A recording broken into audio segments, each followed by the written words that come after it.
All right. Hey, White Sox fans. It's your Ladies Night podcasters coming at you with our 7th episode. It's just hard to believe that we've already, even in such a crummy season, we've managed to get our busy ladies together for 7 of these. But I'm Melissa Sage-Bollenbach, and I have Allie Wesel here with me.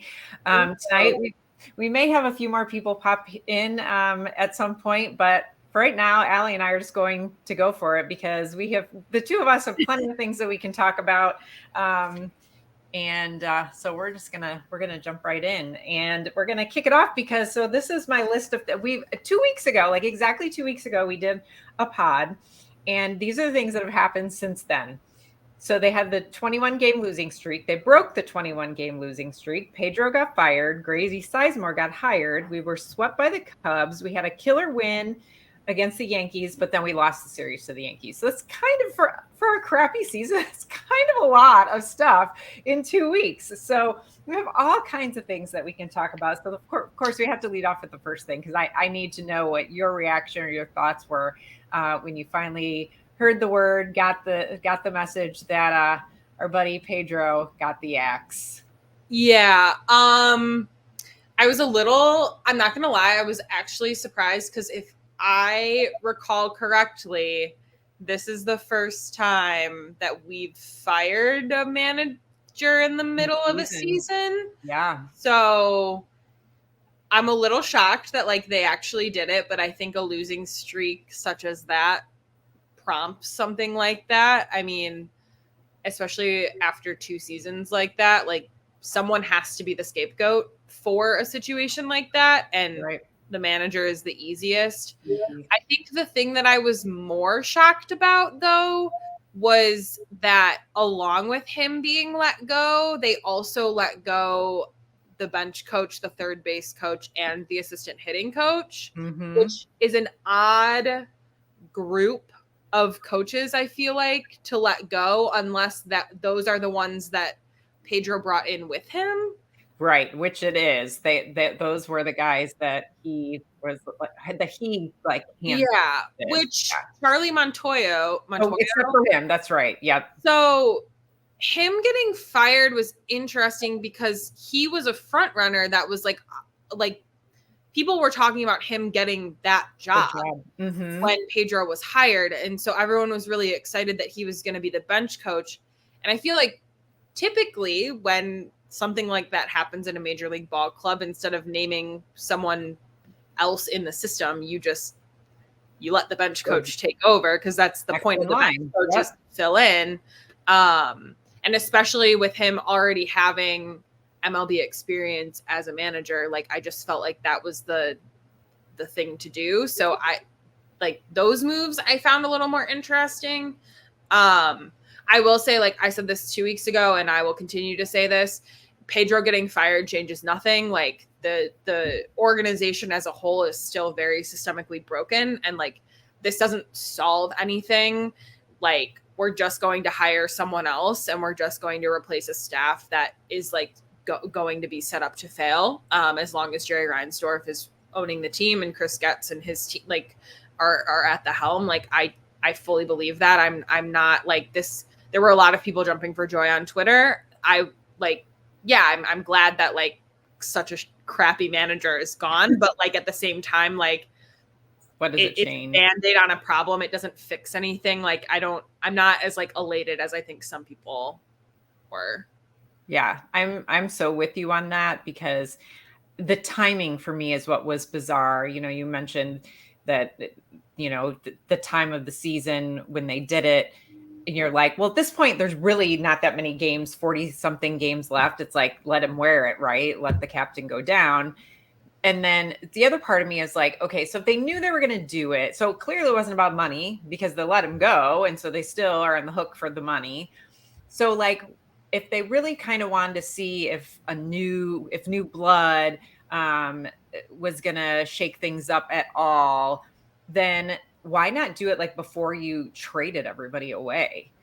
Because really, and we can kind of get into Grady Sizemore and how these last 5 games have gone and stuff in a little bit, but how can you even really judge if what a new manager, new leadership can do when you still have really a core of players that they're just not good. I mean, they're, you've got a bunch of average ball players and below average ball players. And, despite what Major League tells us, the movie, there really is only so much you could do with guys who can't hit and run and, and catch. Thankfully, we do have some guys who can throw. They're the starters. The bullpen is a whole other story. But truly, so to me, the timing is just so bizarre with it that I'm like, what is this doing? I mean, he should have been gone during the 14-game losing streak. Right. That's when you fire a man. That is the perfect opportunity to fire a manager. And so if you were willing to let it go on that long,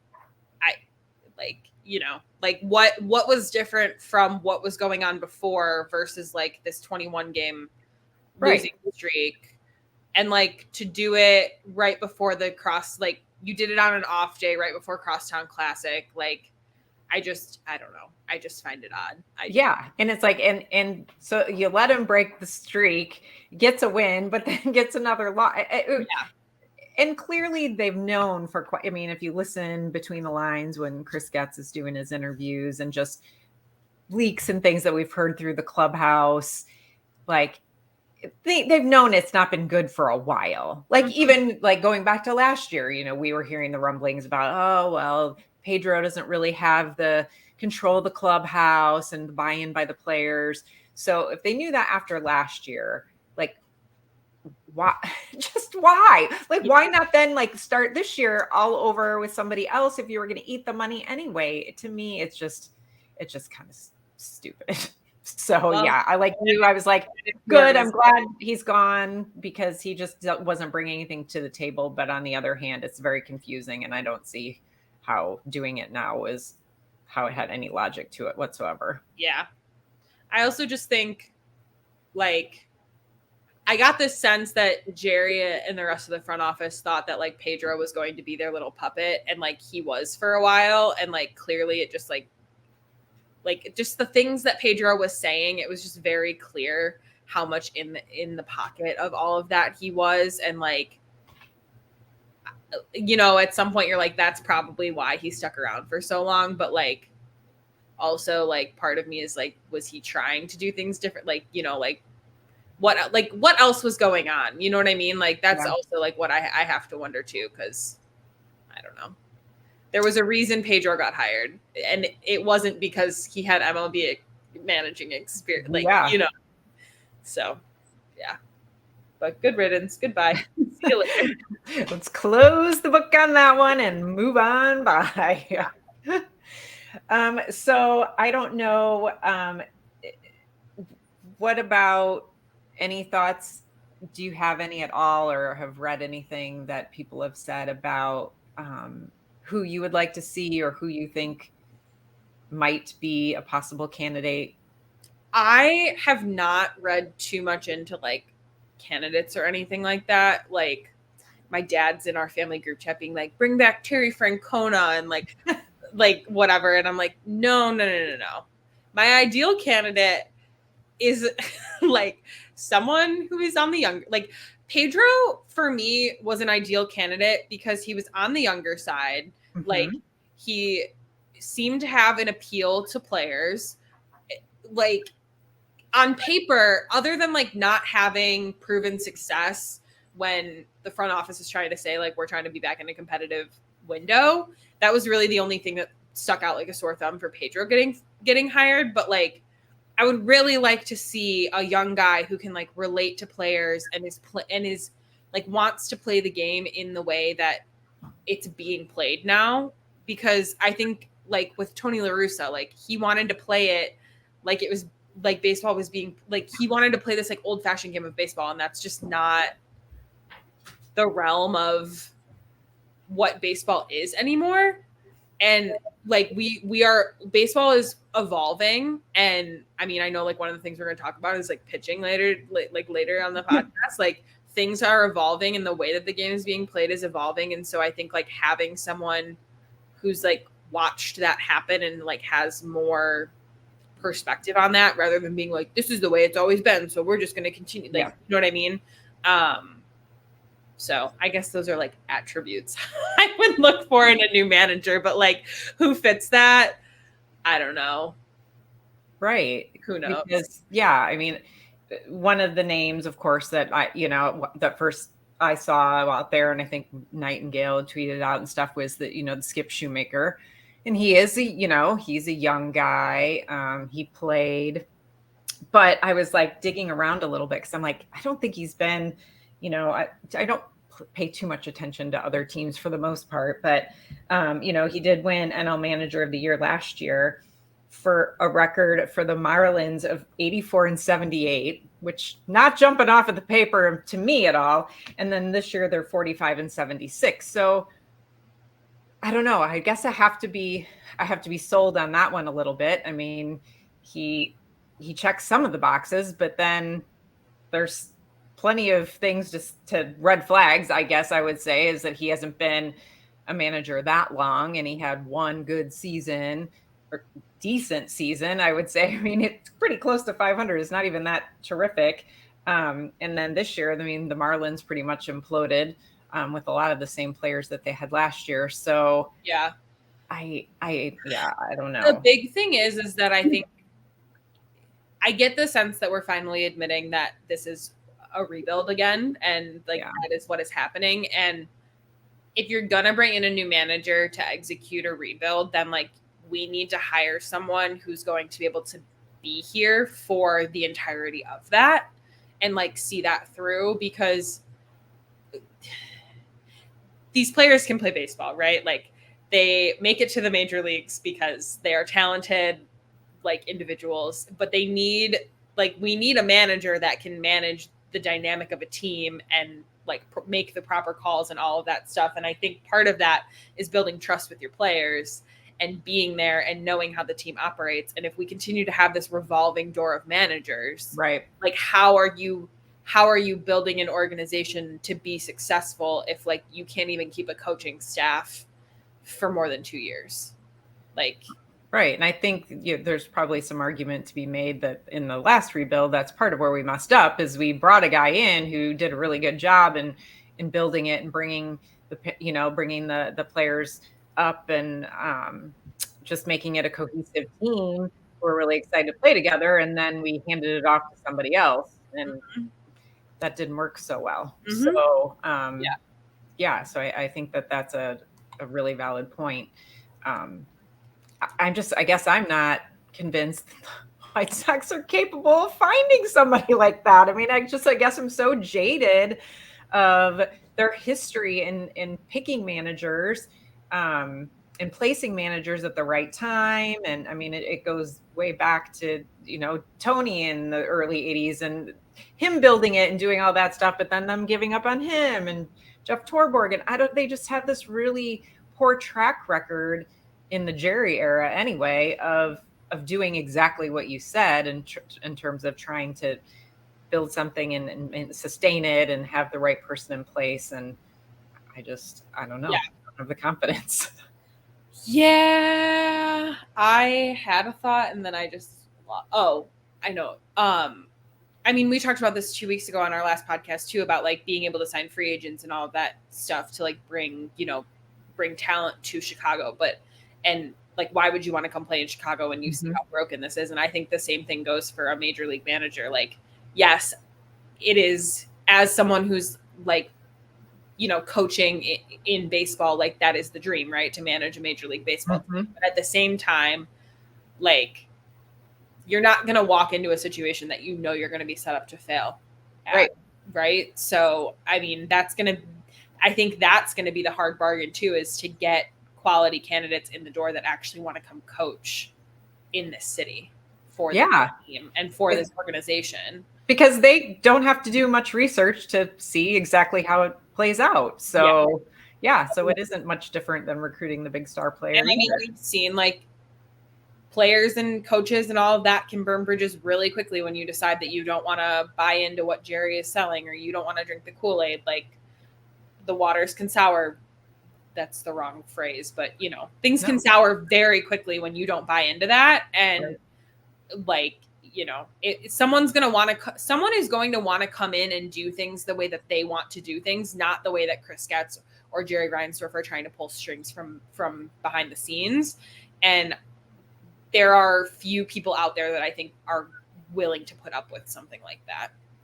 I know, which is to go into a little bit to Getz's press conference too about, where they were looking for the manager and all of that. And, he was like, oh, we're going to go outside the organization. And it's going to be somebody currently in a major league uniform. And it's like, to me, he seemed so out of touch with what we're talking about. And is that, like, how many of those people are going to be like, yeah, sign me up to go to the White Sox?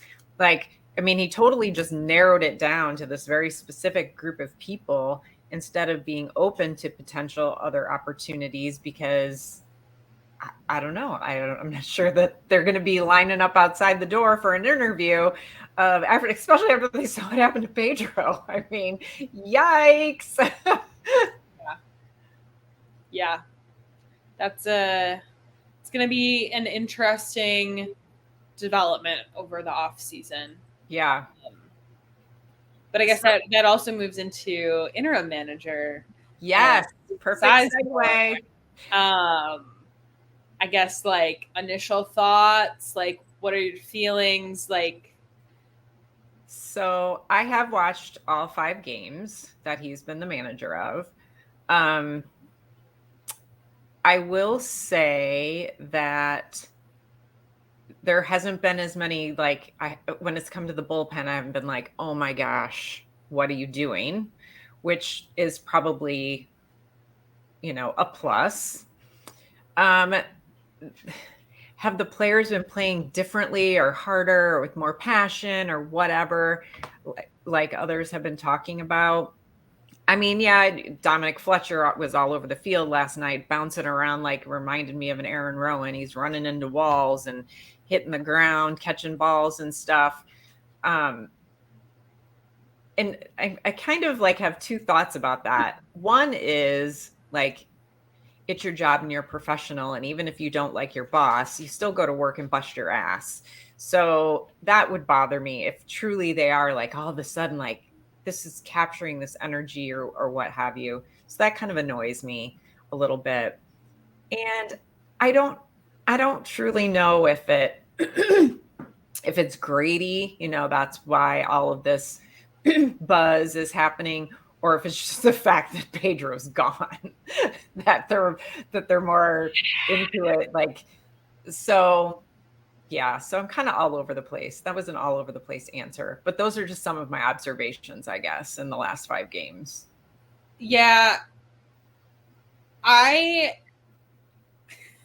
just, like, I look at Gavin Sheets, for example, in the last 5 games, who's just absolutely been like, his stats for the last 7 games. I just pulled them up here because I was curious, but, like, he's batting .481, scored 3 runs, 13 hits, a home run, and 6 RBIs in his last 7 games, which, like, I mean, that's what Pedro's last 2 games and Grady's first 5. That's good. I mean, he had a ton. I was getting the notifications last night when I was out. Like, he's been pulling quite a bit of weight, and I don't know. Even if you're showing up to work and you're busting your ass and you're trying to win a game, I do feel like sometimes, like, just the negative, like, I hate my boss, like, it does affect your performance, whether or not you think it is. And so I think just removing that, but I don't, like, how much can just turning over a coach really change things overnight? Like, these are the same players. It's the same playbook, right? Like, nothing, right? Surely, like, nothing's really changed other than Grady showing up and being like, "Hi guys, I'm your coach. Like, let's have fun. Like, we're not winning anything, so why don't we just go have a little fun out there and do whatever?" Like, I can't imagine that much has changed other than maybe people breathing a sigh of relief that, But also, we don't know what Pedro looked like in the dugout. He could have been. I don't know what he's looking like in the clubhouse after a game. Like, he could have been making their lives miserable. That's true. And I think from some of the stuff that we were getting out of the clubhouse, I did get the sense that he was blaming like a lot of the, like, obviously the players are at fault for the way that they've been playing, but also like a coach being like, this is all your fault and we're losing because you guys are shitty. Like, doesn't necessarily build motivating. morale. Yeah.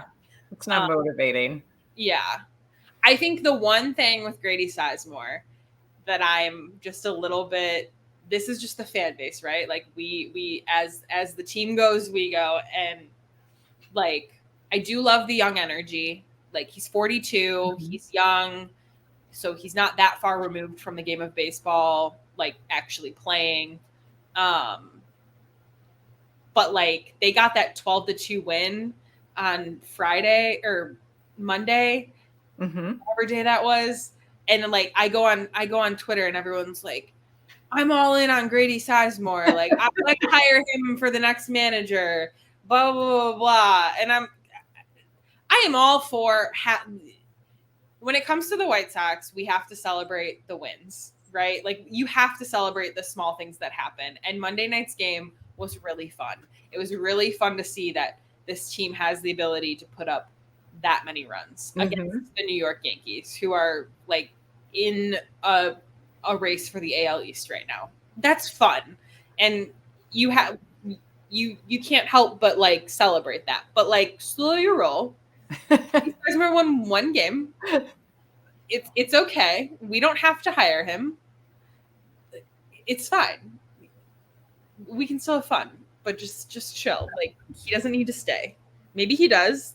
Maybe he doesn't. But or he can stay, you know, in a role in the coaching staff. Yeah.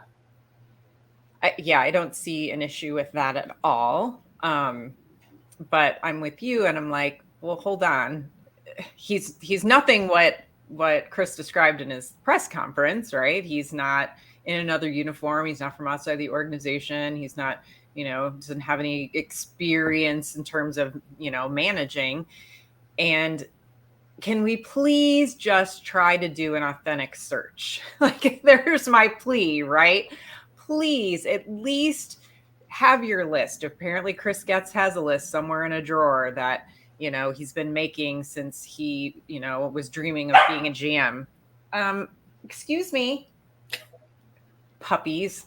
And so take that list, add few names from other respected people that you know in baseball, and talk to these people and offer them like a living wage. If you really want to come in and turn this thing around, is let's do it right. Let's not be doing any more of these, you know, fake searches or no searches, or let's actually like follow through and do what we say we're going to do and try to bring in some top quality people and see if we can get this thing done. Yeah. And I, you know, because I do feel if we bring in, if we were to snag like a top quality candidate, right? Like, that does help in the field of getting players to come play here. Right. Because even if, which I just saw today, we've got like the 11th ranked farm system. Yep. We've got 5 top 100 prospects, which is great. But even with that, we're still going to have to sign free agents to come play here. And like, we've already belabored the point of like who wants to come play here. And if you hire someone who is respectable in a manager position and people want to come play for him, it's going to be less of it's going to be easier to get people to entertain the idea of coming to play on the south side of Chicago. Yes. So let's do this. Let's be legitimate. Come on, White Sox, we can do it. It's all a circle. Like, it all feeds into one another, right? Like, you can't play good baseball if you don't have a good manager. You can't have a good manager if you don't have a respectable organization. You can't have a respectable organization if you can't sign good players. Like, yes, all the dots are connecting. All right, perfect time for us to take a quick break. So we'll be right back and listen to whatever it is they want to sell you. All right, we are back for the second half of our podcast, and we're going to move on from talking about managers because enough about that. So let's briefly talk about like what do we want to see then for the rest of the season? There's 40 some games left, and what is it that can give us hope moving forward in this organization? Yeah, I think this season we've seen some individual successes, specifically starting pitching. Garrett Crochet's been phenomenal. We've seen some of these young guys come up and, prove that they deserve a shot here. Jonathan Cannon, Drew Thorpe, who I know has a flexor strain, which doesn't, that's a whole other can of worms, having a flexor strain. That scares me. But yeah. I think continuing to see that core, I call them a core, they're not really a core, but continuing to see those guys go out and do what, they set out to do and perform well. I also just like, the season's been really shitty, right? There's no way around that. I can only imagine how miserable it is to come in and know that you are the laughing stock of MLB. That cannot be fun. So I think like I would just like to see them have fun, like own up to the fact like, yeah, we suck, but like we're gonna go out there, we're gonna have a good time, we're gonna put our best foot forward. Like that's why Monday was such a good time, is like, yes, they did win, but like also like they were doing the things that they needed to do. And I think even if you're losing games and you're still doing the things that you need to do, the games can still be fun. Like a lot of these losses this year, we've had like 28 blown saves or something like that. Like we've blown X number of leads. Like a lot of these losses are very gut wrenching because of the way that we're losing. And it's been on stupid errors or not executed plays properly or the bullpen blowing things up. Like, there are ways to improve in those senses as well. Like just locking it down. Like I just want to see more individual success at this point. Cause obviously the team is like not going anywhere and I'd like to celebrate individual wins. So yes. And that was one of the points I had on my list was the one area that I think Grady Sizemore can really make an impact with this year is on those young players.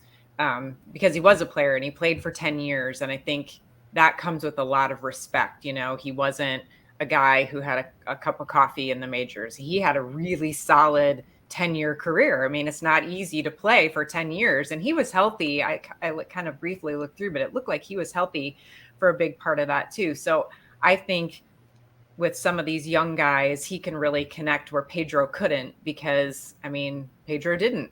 He wasn't a major league player. And so a lot of the things that these guys who are actually made it now, how he can kind of understand what they're feeling and the different emotions and situations that you get put in and how you deal with those. So I think that he could have a real impact with that.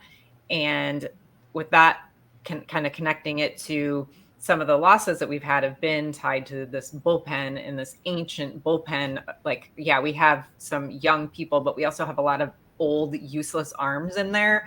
Is time to just let that go. DFA all those guys, hopefully some of them can get snagged. Like John Brebbia, I think he's a really good guy and I think he could help like a playoff team. I think at this point for us, it's just for him, like, what am I doing here? Let guys like him go, get on with the playoff team and bring up some of these younger arms that we have in the system and see what they can do, for an inning here and an inning there. Working with Katz and Brian Bannister and all of that, I think is a real positive potential we have to finish out this last little chunk of the season. The other thing that I don't know what the answer is or don't know, but I just want to see Luis Robert Jr. I was just going to say that. Somehow, I don't know how they need to help him, but find some way to help him and say, you are the man in Chicago here for this team. And we want to keep you and we want to build around you. And we know how valuable you are. And what can we do to help you? Because right now I just get the sense that he's kind of feeling lost. Like, what is my role here? Do they want me here? Do they not want me here? Clearly we're not going anywhere as a team, but how to still cultivate him as like a key player in this moving forward. And yeah, I don't have any answers for that, but there's got to be. I mean, there's smarter baseball people than me, so they got to be able to figure it out. Because this guy, we can't just let him sit there and rot and waste away like he's doing right now. It wrenches my gut. Like when I see on Twitter and stuff, feel like, oh, he's a piece of garbage or what? No, he is not. He is so unbelievable. So much raw talent. Yeah, it's what is happening around him, and he's young. That's the other thing that people, this is still a very, very young guy. And when he came, he had veterans like, Jose Abreu and Yasmani Grandal and things around him. And now he doesn't. He doesn't. He is the veteran now. Yeah. At what, 26? Isn't Luis 26. So that's young. That's still so young. Yeah. Well, and it's difficult too, because the way that like Chris gets even talking about like the possibility of a Garrett Crochet extension, right? Like they talk in these like cryptic messages of like, oh yeah, that's still on the table and blah, blah, blah. And like, I can only imagine if those are the things that you're saying in public about extending players, like the talks that are going on behind the scenes are probably not very productive either. And it's not very convincing to the public that you want to be signing these players long-term. But like, again, successful organizations lock down young talent and invest in young talent. And if that means like paying a talent like that and giving him a clear role that he can be confident in, knowing that, this is the role that we want you to play, then like, do it. Because it's going to be another failed rebuild. Like we're going to be in the same situation 6 years from now, wondering where this collapse came from. Right. And watching Luis on the Dodgers or something, just absolutely killing it like Eloy is for the Orioles. And that makes my heart so happy because I follow him on Instagram and I see all of his posts, and the Orioles fans are just loving him. And I think, we did him dirty here in Chicago, and that breaks my heart. So I don't want just not like, don't repeat history. Look what we just did. Yeah. We literally got rid of Eloy for peanuts. Let's not repeat history. Yeah. And to be fair too, like Luis Robert is not performing very well right now, right? But he's been on the White Sox. We know what he's capable of. Yes. Like now would be the time to negotiate with Scott Boras and his team to sign him for an extension, right? Because like he still has very high value, right? Like you'd still probably be able to get a very good haul for Luis Robert, but at the same time, like, I don't know. I feel like now would be the time to start talking extension, and they're not going to do that. No. So. Because they would rather just watch him go somewhere else, and let's put all of our eggs in a basket of somebody who's down in Birmingham, or they're thinking about, if he gets hot mid next season, we can trade him for an absolute haul. Yeah. For guys that are not going to be here for another 4 years, like it's just, Yeah, because I mean, I write enough about the minors to tell you there's not a Luis Robert Jr. in the minors. There are some guys who can play some good defense. There's some guys who can hit home runs. There's some guys who can hit for average, but there isn't a guy who can do all of them. And Luis, when he's right, can do all of those things. Yeah. So that's on my wish list for the next 40 whatever games we have left. I was going to count them and then I didn't. So that we can get that done. So, okay. Well, I think our last topic is we're going to talk about is the one that you brought up, Allie, which is the rumblings about this new possible 6-inning mandate for starting pitchers that MLB is kind of throwing around. So I know you briefly read on it, but you want to give a little summary of so it sounds like, well, Rob Manfred is always having all of these wonderful ideas about how he can make the game of baseball better, and one of those apparently right now seems to be how can they make pitching better and make the game more exciting. And so an article, I think Jesse Rogers from ESPN is the article that I saw, but they're suggesting that there would be basically like starting pitchers would have a 6-inning minimum.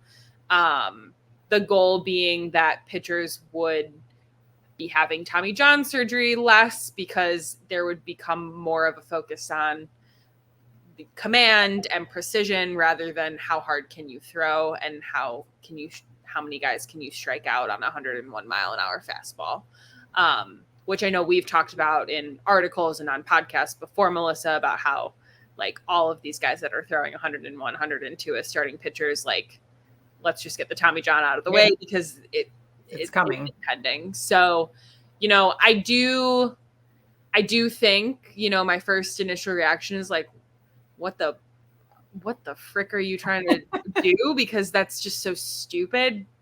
But at the same time, I do understand the sentiment because I think like the number of Tommy John surgeries that we've seen uptick in the last 2 to 3 years is just striking.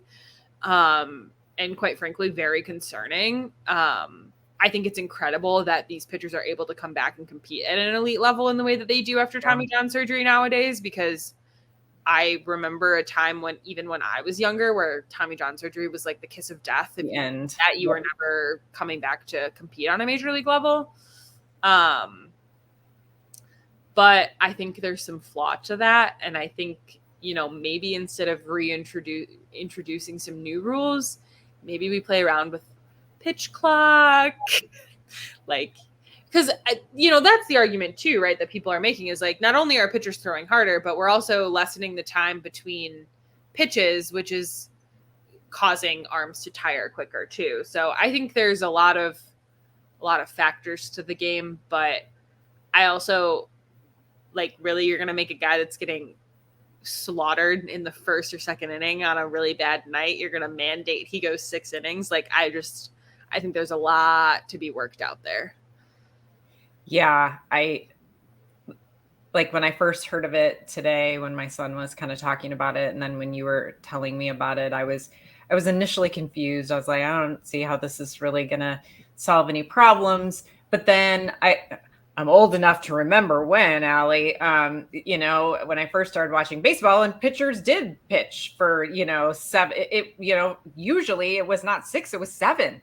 7 innings was kind of the go-to. And, you know, a lot of times, you know, you were seeing complete games and things like that, but they weren't throwing as hard. And so I can see the logic in it. It's kind of like turn back the clock. Okay. You know, before, when we did it this way, we didn't have all these issues.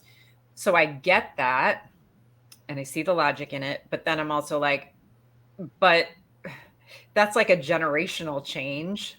Like, it took us generations to get from, you know, the old baseball where the pitchers pitched and, you know, they didn't have limits and all this kind of stuff to get where we are now. So going backwards, like, you can't just be like, okay, now we're going to go to the 6 inning thing and this is what we're going to do. I feel like there has to be some pathway to get to that point, because like you said, I mean, we've seen plenty of games this year where the pitcher gets lit up after the first and second inning. And so is there a limit? Like, okay, if they give up 4 runs in the first inning and 4 runs in the second inning, then you can let them off the hook or something like that, so that they're not just, you know, the game could go on so much for the pitch clock. The game could go on for 6 hours because each inning is going on for God knows how long, because the pitcher can't get anybody out. So there has to be, I think, some more process. Yeah, so I'm reading this article. I'm just skimming as you're talking too, and it says, so a starter would be allowed to leave early. Like, some things have been thrown out is like, he throws 100 pitches, he gives up 4 or more earned runs, or he gets injured, like with a required injured list stint to avoid manipulation. Okay. But just in reading some of these quotes, like the GM from the Dodgers said, like, I think we'd have to look to build up pitch counts sooner than we currently do in the minor leagues. Right. The Diamondbacks GM, in terms of like talking about command, was just saying like, we'd have to be pushing pitchers to be pitching to contact rather than be pitching for strikeouts. Yep. But funny enough, Seth Lugo, which is like where my brain goes immediately, was quoted saying, like, I'm already trying to go 6 innings when I go out and pitch. Like, these pitchers aren't trying to go short amounts of time when they step on the mound. Like, nobody's goal is to go 4 innings and call it a night.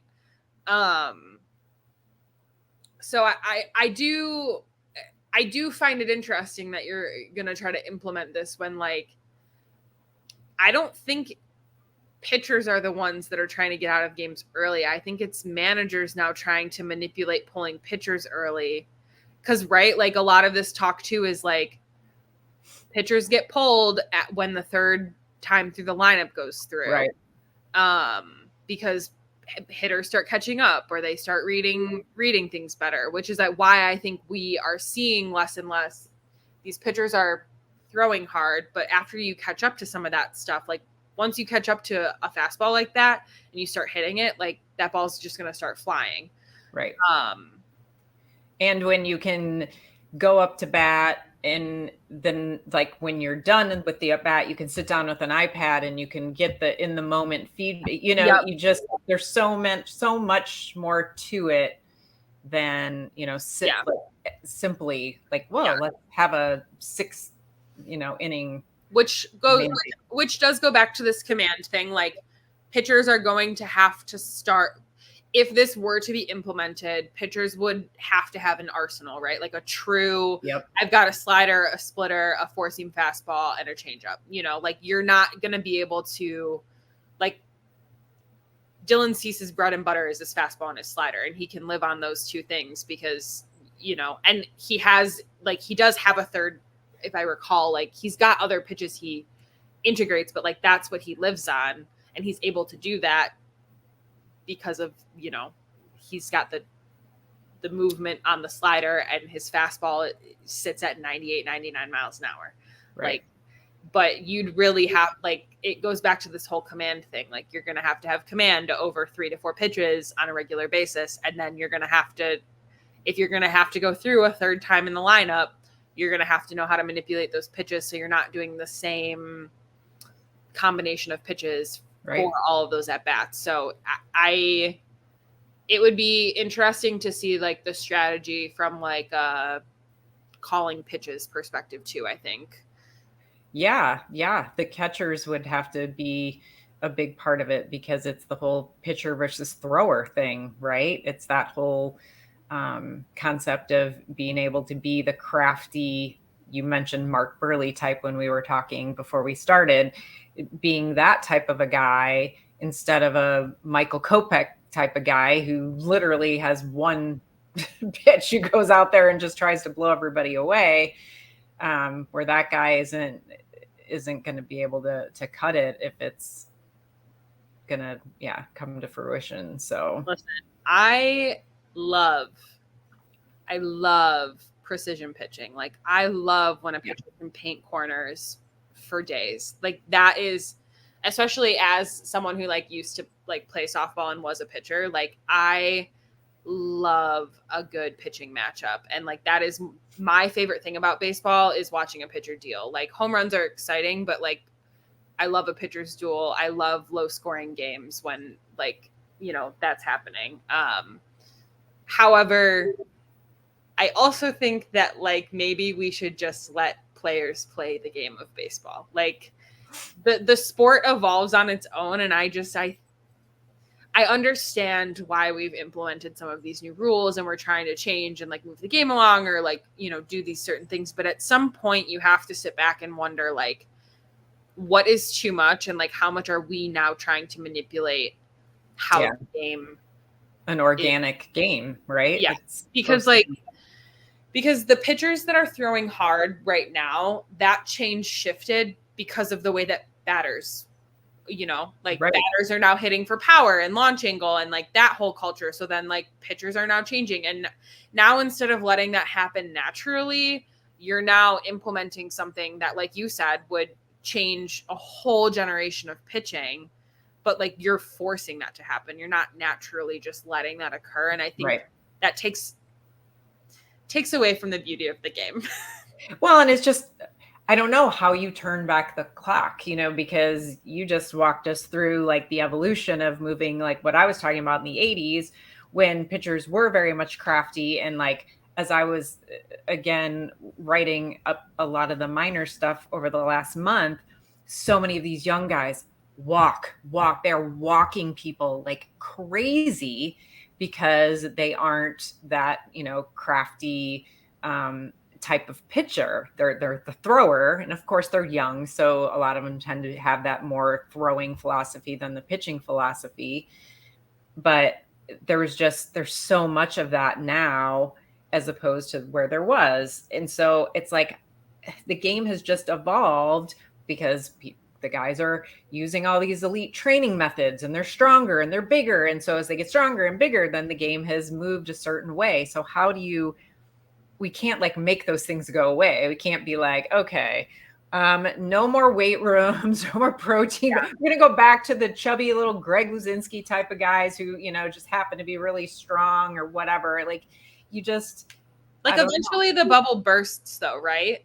Like eventually they get too strong and too fast where like not enough people can keep up. And then you start seeing command heavy pitchers pop up and have success, right? Like that's how these things change. Cause like I remember when it was crazy if someone was consistently hitting 101, like that never happened. And now it happens all the time. And I do think that this specific shift happened very quickly. I think we're seeing a rapid I would agree influx of very hard throwing pitchers. But I also think that comes with like you mentioned earlier with like iPads and stuff. Like not only are batters evaluating, but like pitchers are going into the dugout and they're looking at what they're doing inning by inning. And I think a lot of the technology and there's very like precise training that's happening now for these, these players are all specialists in what they're doing, right? Like they're not doing just like full body workouts now. Like they're doing, but they're doing things that are like very precise and very specific to what they're going out and setting up to do. Yeah. So like, I think it all plays, but I mean, eventually it all cycles through. At some point there's going to be a breaking point and we'll go back. But I think this forces that at a point where like, do we really need that? Right. And I just don't even, I just can't see it playing out in my head in any way that it actually is impactful, because you're talking about too, how the little league is how those players are developed. I mean, you have to change systematically. You have to change so much stuff. And to me, it just doesn't seem very practical, especially knowing MLB. I mean, it is a huge, monstrous organization. And to look at everything we've went through just to make the few minor changes that we have, since the pandemic, and how those things have kind of, caused controversy and everything. And now looking at the automated umps that's still kind of hanging out there as well. And I don't know. I think you can.